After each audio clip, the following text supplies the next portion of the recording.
우리 정 PD님 종교가 뭔가요? 초코파이 주면 기독교 가고. 아, 그렇군요. 사실상 무교?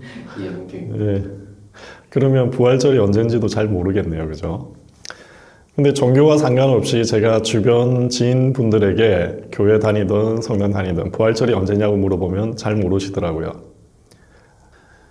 유럽에서는 크리스마스만큼 중요한 날이 부활절입니다. 그런데 부활절은 고정된 날이 아니기 때문에 사람들이 언제인지 정확하게 잘 모르고 있더라고요. 부활절은 언제냐면은 기본적으로 충분을 알고 계셔야 합니다. 충분을 기준으로 해서 부활절을 정하고 있습니다. 이게 좀 복잡합니다. 춘분이 있는 날은 대개 3월 20일 전후가 되는데 24절기 중에 밤과 낮의 길이가 같은 그 점을 춘분, 또 가을에 있는 날은 추분이라고 하죠. 춘분이 지나고 첫 번째 보름달이 뜨는 주의 일요일이 바로 부활절입니다. 복잡하죠. 춘분이 3월 20일경이라고 했는데 그 이후에 보름달이 바로 그 다음날 뜰 수도 있는 것이고 한 14일 뒤에 뜰 수도 있는 것입니다. 그리고 그 보름달이 뜨고 나서 첫 번째 일요일이기 때문에 또 정확하지가 않은 것입니다. 참고로 2023년 올해 춘분은 3월 21일 화요일이고요. 그 이후에 첫 보름달은 4월 5일 수요일입니다. 음력으로 2월 15일이 되겠습니다. 그리고 부활절은 그 4월 5일이 있는 주 일요일 4월 9일이 되겠습니다. 부활절은 말 그대로 예수가 십자가에 못 박혀서 죽고 그 3일 뒤에 부활했다는 날인데 일요일 날 부활을 했으니 그러면 예수가 십자가에 못 박힌 날은 금요일이 되겠죠. 유럽권 국가에서는 이 금요일을 성금요일이라고 하고 금, 토, 일 그리고 대체 공휴일, 월요일까지 해서 4일 연휴를 많이 가집니다. 예수님이 십자가에 못 박혔던 그 주, 월요일, 예수님이 예루살렘으로 십자가에 못 박히기 위해서 나귀를 타고 예루살렘으로 입성을 하게 됩니다. 그때 사람들이 종려나무를 들고서 호산나 호산나 이렇게 외칩니다. 구원하소서 구원하소서. 호산나 교회라는 표현 많이 들어보셨을 것입니다. 여기에서 나온 말입니다. 예수가 예루살렘으로 들어온 그 날을 기준으로 해서 40일 동안을 사순절이라고 합니다. 예수님이 돌아가셨는데 우리가 웃고 떠들고 놀 수 있나요? 그럴 수 없잖아요. 그분의 고통을 우리도 같이 경험하고자 회개하고 절제하는 기간을 사순절이라고 합니다. 이 날을 기준으로 40일 전이면은 항상 수요일이 되게 됩니다. 이 날을 제 수요일이라고 합니다. 영어로 애쉬, 웬즈데이. 왜 제2수요일이라고 하냐면 사람들이 종려나무를 들고서 호산나 호산나 외쳤던 그 종려나무를 태운 재를 가지고 이마에 숯으로 십자가를 그립니다. 그래서 제2수요일이라고 합니다. 이날부터 사순절이 시작이 되고 40일 동안 회개하고 경건하게 자기를 되돌아보는 시간들을 가진다고 합니다. 오늘 얘기하고 싶은 것은 베네치아의 카니발입니다.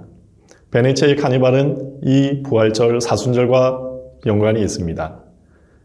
기독교에서 그리스도의 순환을 기념하는 교회력 절기, 사순절, 즉 부활절을 경건히 준비하는 그 기간, 사순절이 시작되기 바로 직전에 유럽권 국가들은 카니발을 즐깁니다.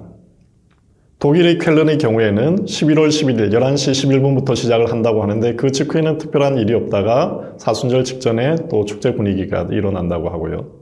베네치아 카니발은 사순절 전 열흘 동안을 축제 기간으로 가지고 있습니다. 그러면 카니발은 무슨 말일까요? 카니발 어원에 대해서는 크게 두 가지로 나눌 수 있겠습니다. 하나는 정설이고 하나는 민간 어원설입니다. 정설은 문헌에 고증이 되어 있는 어원일 거고 민간 어원은 근거는 없습니다. 그냥 사람들이 그렇게 추정을 하는 것이 민간 어원이 되겠습니다. 정설에 해당하는 것은 카르니스 레바멘 그리고 카르니스 프리비움이라는 단어에서 나왔다는 말입니다. 여기에서 카르니스는 고기를 말합니다. 레바멘은 빼앗다 그리고 프리비움은 약탈하다 이런 뜻입니다.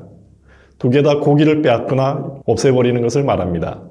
그러면 민간 어원은 무엇일까요? 이탈리아 말로 카니발은 카르네 발레라고 합니다. 카르네는 고기, 여라고 부르는 혹격 말입니다. 발레는 예전에 닥터 베네치아에서 소개했던 발레스 발레오, 여기에서 나왔던 말인데 안녕이라는 뜻입니다. 그래서 카르네 발레 합치면은 고기 안녕 이렇게 되겠습니다. 즉 사순절 기간 동안에는 금식하고 고기를 많이 먹지 않는 그런 기간이 되기 때문에 그 직전에 즐기는 그 기간을 카니발이라고 이름을 붙이게 되었다는 설입니다. 올해 2023년 베네치아 카니발은 2월 11일부터 21일 동안 진행이 됩니다.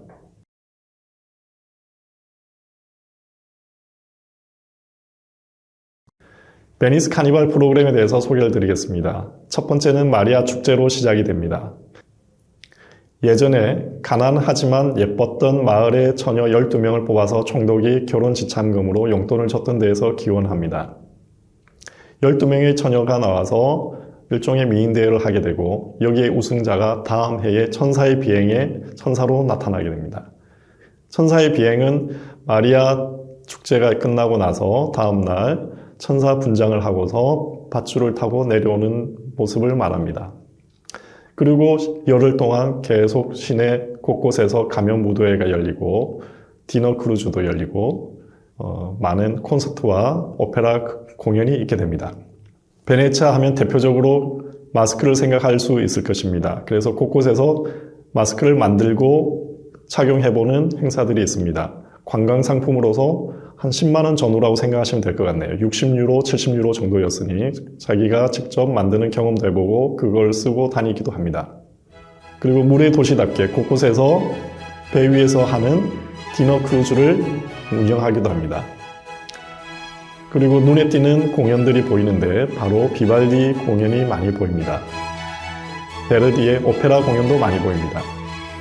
이탈리아를 대표하는 가장 대표적인 오페라 작곡가 하면 베르디를 꼽을 수 있을 거고 비발디는 고향이 베네치아이기 때문입니다.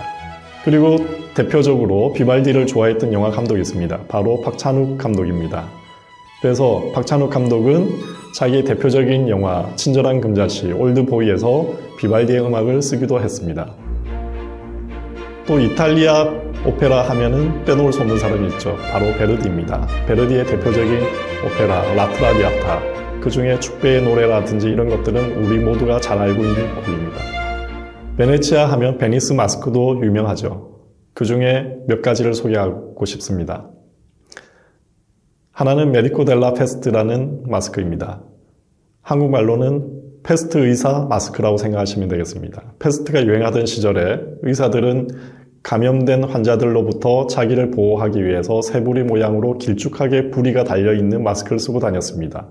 검은 망토와 검은 모자를 쓰고 있었고 흰 장갑에 긴 지팡이를 들고 있었습니다. 그 새부리처럼 된 부리 속에는 꽃이라든지 허브들을 넣어서 나쁜 공기들로부터 병균들로부터 필터링을 하는 효과를 내고 악취로부터 자기를 보호하려고 했던 것입니다. 또 얼굴을 반만 가리고 있는 콜롬비나 마스크가 있습니다. 극 중에 하녀의 마스크였는데 아름다운 얼굴을 다 가리기가 싫어서 반쯤 가리고 있는 마스크입니다. 가장 많이 보는 게 바오타 마스크입니다. 삼각형 모양의 모자를 쓰고 있는데 이거는 뜨리꼬르노라고 합니다. 이 마스크는 카사노바가 즐겨 썼다고 하는데요. 얼굴 전체를 가리고 있기 때문에 남들에게 신분이나 자기가 누구인지를 노출하고 싶지 않았던 사람들이 쓰고 다녔다고 합니다. 주로 도박을 하거나 바람을 피거나 사창가에 간다든지 그런 일들을 할 때 쓰고 다녔다고 하네요. 다음은 볼토 마스크입니다. 우리가 많이 봤던 다이아몬드와 나비 장식이 화려하게 되어 있는 마스크입니다. 모레타 마스크도 있습니다.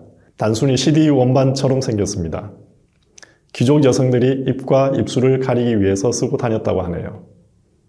기회가 되신다면 이런 축제 기간을 맞춰서 여행 가보시는 것도 좋을 것 같습니다. 감사합니다.